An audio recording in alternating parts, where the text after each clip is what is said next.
Жалпы бұл сабақта тригонометриялық теңсіздіктерге кішкене тоқталып өткім келіп тұр. Ең бірінші тригонометриялық теңсіздіктерді шешу үшін сіз мына шеңберді толық түсіну керексіз. Яғни мынау бұрыштар қалай белгіленген, мынау радианмен қалай шыққан, және де оның әрбір градустағы мәндері қалай шыққан, соның барлығын толық түсіну керексіз. Оны біз жалпы толығырақ тоқталып өтеміз, оған өте көп уақыт кетеді. Оны біз ақылы топтамамызда көрсетеміз. Бұл сабақта жалпы мына фотоға қысқа ғана тоқталып өтейік. Толығымен осыны қалай шыққанын түсіндіру үшін ол біршама уақыт кетеді, 1 сағаттай. Енді бұл жерде айта кететін нәрсе, мына шеңбер тригонометриялық бірлік шеңбер деп аталады. Оның бойында мына градустар белгіленген. Мына шеңбер сызсақ, соның мына жерде бастап есептегенде, яғни былай жоғарыға қарай, яғни сағат тіліне қарсы деп айтсақ болады, градустар өседі. Яғни градустардың жүру стрелкасымен мында көрсетілген, қызыл стрелкамен. Былай қарай әрқашан жүреді екен стрелкамыз. Яғни градустар осылай қарай өседі. 30 айналып келіп мына жерге 180, одан 270, 300, 360, одан кейін тағы айналып келе береді, айналып 720, одан кейін 750, оған 45, 90 осылай кете береді. Енді оның мәндері. Мына 60 градустың, егер 60 градус қоямын, мына қарағаштық мына бізде мынау 60 градус. Мына бұрыш альфа, мынаны үзік сызықпен көрсетіп қоямыз. Осы бұрыш 60 градус бізде. Осы 60 градусты егер мына Y көзі ғой, мына Y көзімен қиылыстыратын болсақ, бізде қандай мәнге келеді? Түбірас 3 бөлінген 2 деген, түбірас 3-тен жоқ шамада 1,7 шығады, оны 2-ге бөлсек 0,85, 0,85 бірге жақын сан ғой, 0,85 табамыз. Және де оны екінші жақтан қиып өтеміз, осылай. Сол кезде ол тағы белгілейміз, сол кезде мына бұрыш бізде, міне мынау бізде 120 градус береді, дәл осылай. Сонда бұл Y көзіне неліктен 60 градустың мәні Y көзіне келген түбірас 3 бөлінген 2 шығады, яғни 60 градустың синустағы мәні неліктен түбірас 3 бөлінген 2. Оны толығырақ тоқталып өтеміз. Бүгін бірден тригонометриялық теңсіздіктерге тоқталайық. Сонымен біз бірінші мысалды айтып көрейік. Бірінші мысал бір оңайдан бастайық. Мысалға синус x, мысалы айталық, үлкен немесе тең 1 бөлінген 2-ден. Так, 1 бөлінген 2-ден. Ол кезде синус біз, егер осыны сипаттау үшін бізде осындай теңсіздіктерді қарапайым бірлік шеңбер деп аталатын шеңбер сызып аламыз. Бірлік шеңбер ол координаттық жүйесіне салынған шеңбер, радиусы 1-ге тең. Яғни бізде мына нүктелер 1, мына салынау. X өсімен алғанда X өсі былай қарай өседі ғой, оң жақ қарай. Мына жер 1, мына жер 0, мына жақ минус 1. Y көзінде де дәл солай. Мына жер плюс 1, жоғары қарай өсе береді. 2, 3, 1 мен 0-дің арасында неше деген сандар бар? 0,5, 0,4. Дәл сол сияқты мына жағы минус 1. Енді бізде қараймыз, 2-ден 1 дегеніміз ол неше? Ол 0,5. 0,5 деген сан, ал 1 мен 0-дің арасында 0,5 деген сандар бар. Біз жаңа айттық, градустар синустағы мәнін табу үшін оны x өсімен қиылыстыруымыз керек. Нардағы градустар, косинустағы мәнін табу үшін x өсімен қиылыстыру керек, ал синустағы мәнін табу үшін y өсімен қиылыстыруымыз керек. Мына жерде 60 градустың косинустағы мәнін тапсақ, мысалы 2-ден 1. Синустағы мәнін тапсақ, түбірас 3 бөлінген 2. Енді біз мына нәрсені білуіміз керек. 2-ден 1-дің таңбасы оң, яғни синуста 2-ден 1-ге мән 2-ден 1-ге тең, оң таңбалы градустар қай аралықта жатыр. Қарайға, біз градустың бәрі бұлай қарай түседі дедік.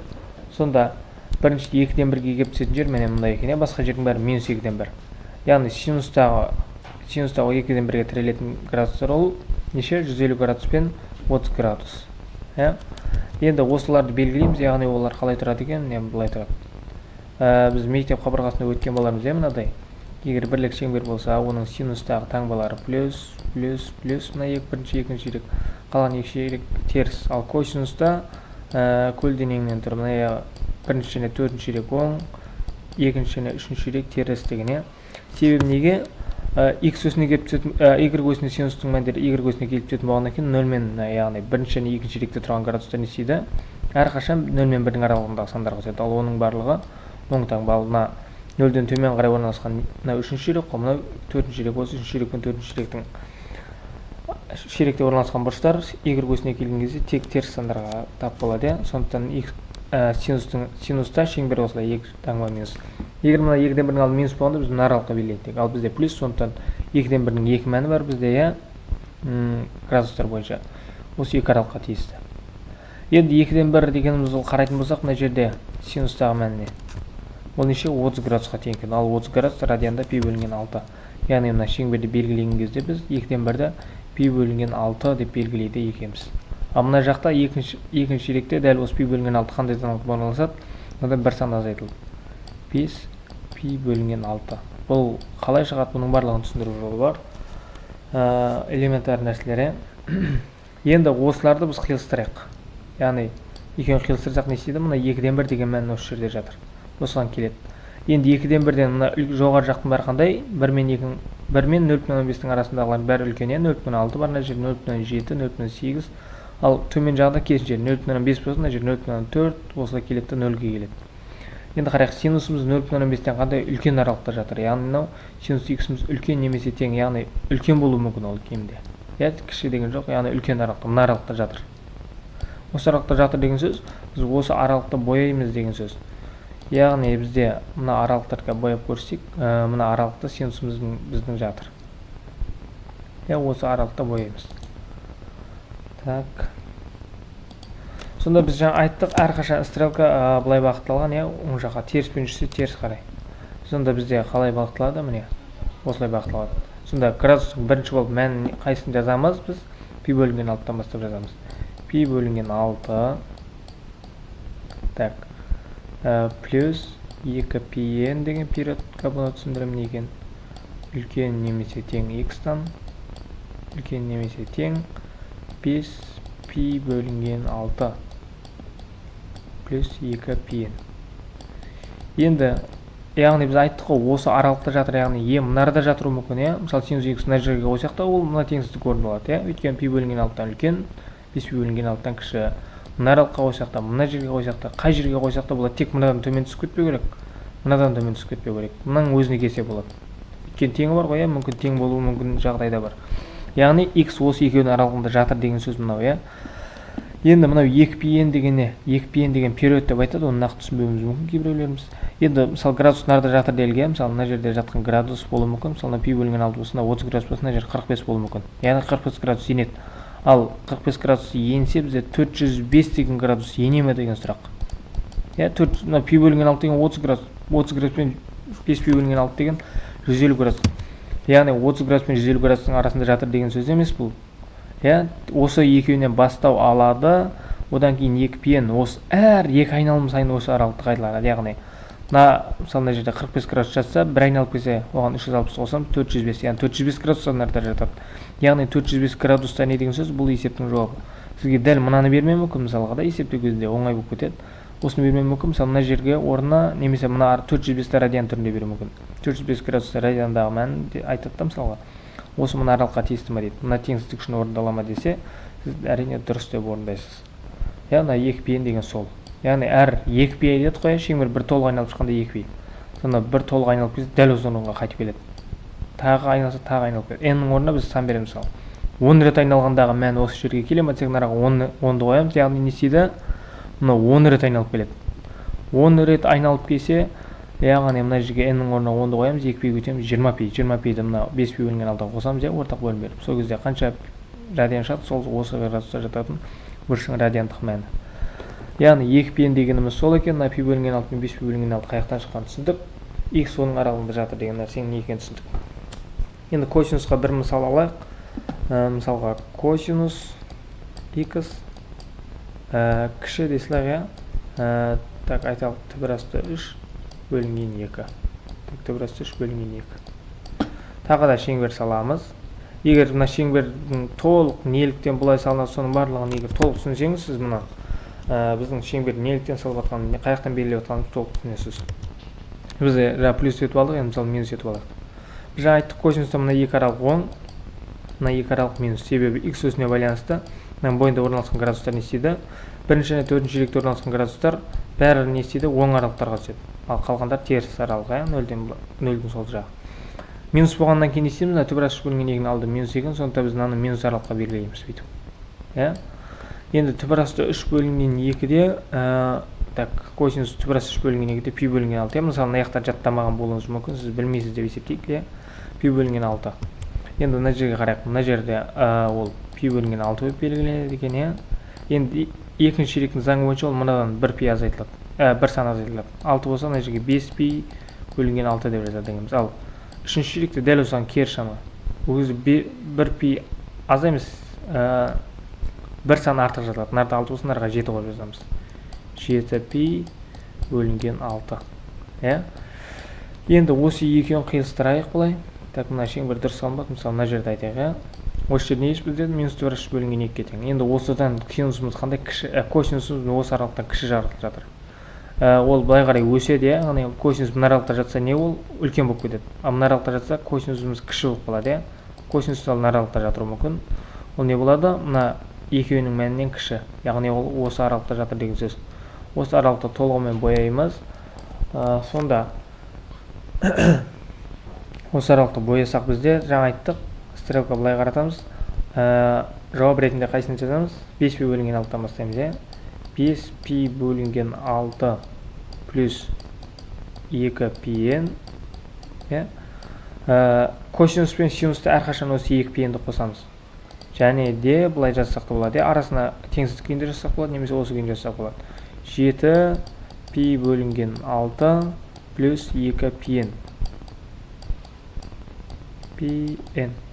N тиісті z. Өйткені z деген бүтін сандар.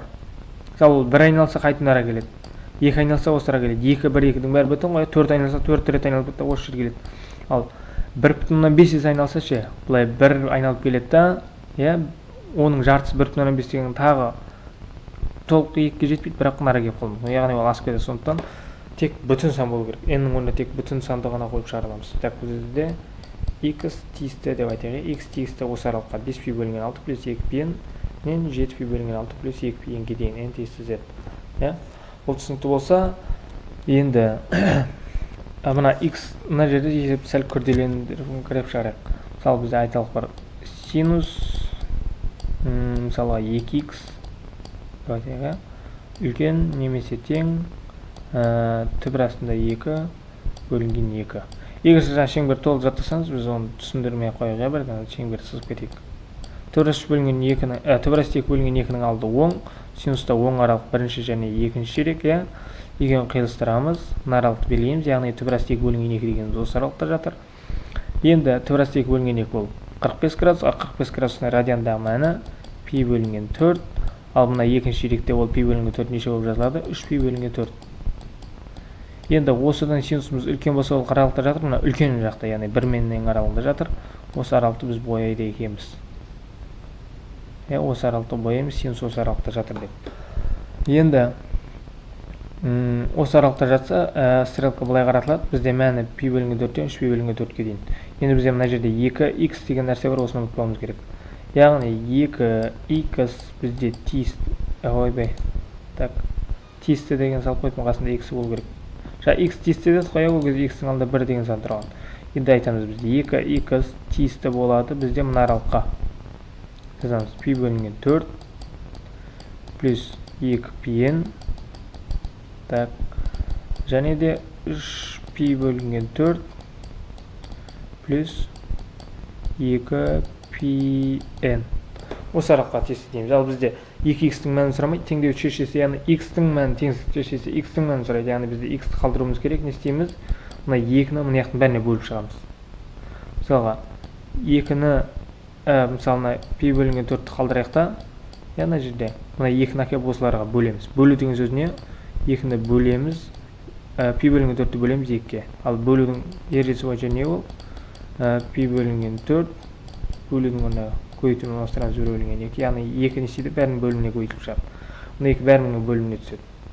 X тиісті, мына 2-ні 4-дің бөліміне келсе не істейді? Пи бөлінген 4-ге көйтіліп, 4-ге көйтіліп 8 болады. Мұнаның астына бөліп тастаймыз. Не істейді? Қысқарып кетеді. 2 мен 2 қысқарып та пи-н деген жауап болады. Және де тиісті 3 пи бөлінген 4 астын 2-ге көйтеміз. 3 пи бөлінген 8 болады. Мына 2 пи-нді де 2-ге бөлеміз. Плюс пи-н. Пи-н деген жауап болады. Сонда бізде есептің жауабы мынау. Бізде егер есепте былай беру мүмкін, синус 2x дәл осылай теңсіздік береді, ал жауаптардың бәрінде мысалдарда пи бөлінген 6 әртүрлі сандарды бере береді. Мына жерде де әртүрлі сандарды беріп еді. ал солардың периодтарына қараймыз бірінші. Ең бірінші есеп тестті есеп келсе периодтарына қараймыз. 2πn, яғни бізде білеміз ғой, әрқашан мынаның мәнін жазып болғаннан кейін 2x-тің алды 2 болғаннан кейін бәрін 2-ге бөліп шығамыз. 3 тұрса 3-ге бөліп шығамыз. 4 тұрса 4-ге. Біз мынаны білмейміз, бірақ неше шығатынын. Әйтеуір период 2πn екенін білеміз, соны 2-ге бөлетінімізді білеміз, 3-ге бөлетінімізді білеміз, 4-ге бөлетінімізді білеміз. Сондықтан бір жауап қана пен деген периодтан тұруы мүмкін. Қалған бәрі 2πn, ал мына жерде 2x болады есепте. Бір жауапта ғана пен тұрса, бірден соны біз белгілеп кетуіміз керек. Есеп шығарудың қажеті жоқ, яғни ол шығару үшін берген есеп емес. Шығарып отырсаң сіз уақыт кетіп қалады. Мысалы 3 деп берсе 2πn бөлінген 3 болады есептің жауабы да периодтарында. Соған аса қатты мән беруіміз керек. Мына 2 сценарийде 3 берсе, мыналарды 3-ге бөліп шығамыз, 2πn бөлінген 3 болады, жауаптар осылай кетеді. Енді тағы бір мысал алайық. Мысалға тағы да сәміл қосайық. Синус, жақшаның ішіне айтайық, 2x плюс π бөлінген 3 дейік. Π бөлінген 3 кіші минус түбір астында 3 бөлінген 2. Енді шеңбер сызамыз біз. Шеңберді сызамыз. Синуста минус аралық болғаннан кейін мына 2 аралық болады. Түбір ас 3 бөлінген 2 ол бізде неше екенін білеміз. Синуста бастапқы мәнін айтайық біз. Түбір ас 3 бөлінген 2 ол неше? Π бөлінген 3 60 градус. Ал енді мынарда π бөлінген 3 ол неше болып жазылады? 2π бөлінген 3 болып жазылады. Мына ширекте 4π бөлінген 3. Мына аралықта ол 3-ке 2 еселеніп 1-ді азайтамыз. 3-ке 2-ні көйтеміз. 6-6-тан 1-ді азайтамыз 5. 5π бөлінген 3 болып жазылады екен. Мына аралықты қиылыстырамыз. Енді синусымыз түбір ас 3 бөлінген 2-ден қандай екен? Кіші деген сөз ол не? Мына аралықта жатыр деген сөз. Осылай жазып қойайық. Енді жауабымыз жазайық. Бізде 2x плюс π бөлінген 3. Енді бірінші есепте жауап қалай жазып, солай жазайық. Бірінші 4π бөлінген 3. Теңсіздік түрін жазайық. Плюс синус болғаннан кейін периодын қосамыз оның. 2πn. Және де осыдан үлкен, өйткені бұлай бағытталады ғой, яғни сан өсімен алсақ бізде бірінші 4π бөлінген 3 жазылады. Одан кейін 5π бөлінген 3 жазылады. Яғни біздің суретке қарсақ осы аралықта жатыр деген сөзін ау, бізде мысалынан жазып қойып болмайды бірінші. Мынадан жазамыз, осыдан үлкен бізде мынау синустың ішінде тұрған бұрыш осыдан үлкен екен. 2x плюс π бөлінген 3-іміз осы аралықта жатыр.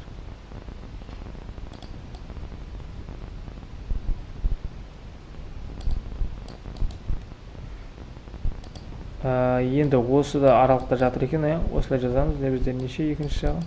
5π бөлінген 3 плюс 2πn. Осы аралықта жатыр екен. Енді бұны қос теңсіздік, бұны шешуді білеміз. Бірінші x-тің өзін ғана қалдыруымыз керек. Біз x-тің өзін ғана қалдыратын болсақ, біз осы не істеуіміз керек? Бірінші оған қосылған немесе азайтылған нәрселерді құртуымыз керек. Π бөлінген 3-ті теңдіктің оң жағына өткіземіз және сол жағына өткіземіз. Тек кері таңбамен өткіземіз. Немесе былай айтса да болады, бәрінен π бөлінген 3-ті азайтып шығамыз. Мына жерден π бөлінген 3-ті азайтсақ не болады? Минус π бөлінген 3-пен қысқарып кетеді. Осылай жоямыз деп айтсақ болады, немесе мынаны екі жаққа теріс таңбамен өткіземіз. Бізде айтайық, мысалы, мына 2πn n деген айнымалысы тұр ғой қасында, яғни оған әсер етпейді, π бөлінген 3 не істейді, мынаған қосылып азайтылады. Азайтып деп есептейік. 4π бөлінген 3-тен азайтайық біз π бөлінген 3-ті. Ортақ бөлім беріліп тұр, үстілерін азайта саламыз. 4π-ден 1π-ді азайтсақ 3π қалады. Ал ол алдындағы үштер нешеді? Қысқарып кетеді, тек π-дің өзі ғана қалады. Π. Сонда бізде мына π бөлінген 3-ті мына жаққа минус өтсек, мынадан азайтылып тек π ғана қалады екен. Ал оған қосылған не бар? 2πn деген период бар. Әлі бізде мынаның ішінде 2x қалды, π бөлінген 3-тен құтылдық. Тең болады. Мына 5π бөлінген 3-тен азайтайық. 5π бөлінген 3-тен азайтамыз біз. Π бөлінген 3-тен неше қалады? 4π бөлінген 3. Өйткені 5π-ден 1π-ді азайтамыз 4π. 4π бөлінген 3. Жерге қояды екенбіз 4π бөлінген 3 плюс 2πn. Тек мына жаққан азайтып қойсақ болмайды, тек екі жақтан да азайтады екенбіз. 2x қалды, енді x-ті қалдырамыз да, несеміз 2-ге көйіліп тұрғаннан кейін мынаның бәрін 2-ге бөліп шығамыз. Мынаны 2-ге бөлеміз, мынаны 2-ге бөлеміз, мынаны 2-ге бөлеміз деп айтсақ болады. немесе мына тұрған 2-ні мына оң жаққа да бөлеміз, сол жаққа да бөлеміз деп айтсақ болады. Енді 2-ні мына жаққа бөлейік. Пиді 2-ге бөлсек не шығады? Пи бөлінген 2 шығады. 2 пиенді 2-ге бөлсек пиен шығады, алдагілер қысқарып кетеді. Теңсіздік қалады. X-ті қоямыз, теңсіздікті қайтып жазамыз. 4 пи бөлінген 3-ті 2-ге бөлсек, 2-ге бөлеміз, бөлінген 2-ге қысқарып кетеді. Қанша қалады? 2 пи бөлінген 3 қалады. Плюс 2 пиенді 2-ге бөлеміз, пиен деген жауап болады. N тиісті Z.